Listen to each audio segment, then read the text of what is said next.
ሲገዛ አዛኝ፣ ሲሸጥ አዛኝ፣ እንደዚሁም ብድርም ሲያበድር አዛኝ የሆነ አላህ ይዘንለት። በአላህ አንድ እዝነት የዓለም ህዝብ ይተዛዘናል።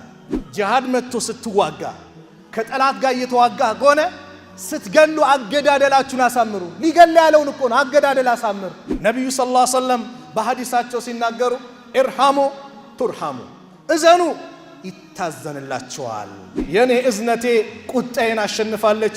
ለእንስሳው እንድናዝን ከታዘዝን፣ እጽዋትን እንድንከባከብ ከታዘዝን የሰው ልጅንስ እንዴት ነው አስቡት። አላህ ወይ ለህዝቦች የዘንላቸው ፈኢነሁም ላ ያዕለሙን፣ እነሱ እኮ አያውቁም። እስቲ ቁርአንን ከላይ እስከታች አንብቡ። እስቲ የነቢዩን ሐዲስ እስቲ አንብቡ። በእዝነት የተሞላ እኮ ነው። ኢርሃሙ አህለል አርዲ፣ በምድር ላለ በአጠቃላይ እዘኑ። ረቢ ጌታዬ ወይ ኢርሃምሁማ፣ እዘንላቸው። ከማ ረበያኒ ሰጊራ፣ እኔን በልጅነት የተንከባክበው እንዳሳደጉኝ እዘንላቸው ብለህ ለምነኛል አላህ።